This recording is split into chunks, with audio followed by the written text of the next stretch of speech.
Hey guys, welcome to our YouTube channel. ఈ రోజు purse ఖాళీ చేసుకుని వెళ్ళడానికి సూపర్ మార్కెట్ కి అయితే వచ్చేసాం అనమాట. మేము అసలు నేనేం తీసుకోవడానికి వచ్చి ఏం తీసుకొని వెళ్తానో లాస్ట్ లో చూడాలి. అసలు వచ్చిన పని మర్చిపోతాననేం భయం. ఏమీ అవసరం లేకపోయినా కూడా ఏదో ఒకటి కొనొచ్చులే అని షాప్ లోకి దూరిపోతాను అనమాట. నేను ఇన్ని సబ్బులు ఎప్పుడు కనిపెట్టేస్తారా గానీ నా చిన్నప్పుడు సంతూరు, లైఫ్ బాయ్ తప్పిస్తే ఏమీ కనిపించేవి కాదు. అన్ని ఉన్నాయి కానీ నేను కొనాలనుకున్న సోప్ మాత్రం లేదు ఇక్కడ. సోప్ ఎక్కడున్నా కానీ అదే వెతికి తీసుకెళ్ళాలి. ఎందుకంటే ఏమంటే అవి పోసుకోకూడదు. అసలే మన కలర్ అంతంత మాత్రం. ఇదేంటో నెంబర్ 1 అంట. మనకి సెట్ అవ్వదులే, ఇది మనకు వద్దు గాని. అది మనకు అవసరం లేదులే అని అక్కడ పెట్టేశాను అనమాట. ఇది చూస్తే ఇది నేను వాడే సోప్ లాగే ఉంది కానీ కలర్, కానీ అది నేను వాడే సోప్ కాదు. అదేంటో విచిత్రం.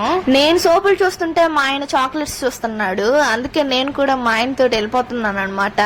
అలా వెళ్ళకపోతే కౌంటర్ దగ్గరకు వచ్చి బిల్ కట్టేటప్పుడు ఉంటాయి ఒక కుప్ప చాక్లెట్స్. అదే నా భయం.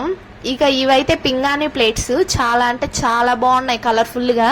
కాస్ట్ కూడా అంతే అదిరిపోతుంది ఇక్కడ. ప్రైస్ చూసి పక్కన పెట్టేసాం. వీటి బదులు ఆన్లైన్ లో బుక్ చేసుకుంటే కాంబో సెట్ వస్తాయిలే అని. ఇంకా ప్రైస్ చూసి కాంప్రమైజ్ అవ్వక తప్పలేదు. తట్టా బుట్ట కొనుక్కుంటూ పోతే అమౌంట్ సరిపోదులే సరుకులకి అని. ఇవి షోకు మాత్రమే బాగుంటాయి, తినడానికి బాగోవు. ఎందుకంటే మనం తినాలనుకున్నప్పుడు దాకా అవి ఉండవు కాబట్టి ఈ లోపల టప్ టప్ అంట పగిలిపోతాయి. షాప్ వాళ్ళు ఏం కావాలి మీకు అని అడిగారు నన్ను. నాకేం కావాలో నాకే తెలీదు. ఇంకా నేను మీకేం చెప్పాను అని అడిగాను. ఇంకా చూడండి, నేను ఎప్పుడు వచ్చినా ఇంకా నన్ను ఆమెమి అడగదు. సినిమాలో హీరోలు హీరోయిన్లు తింటారే ఆ ప్లేట్స్ కాదండి ఇవి. వేడి వేడి చారుగాని పోస్తే తాటలేసి వచ్చేస్తుంది పైనే.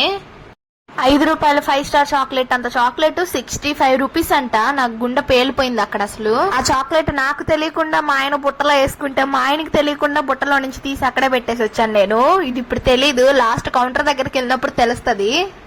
A few moments later.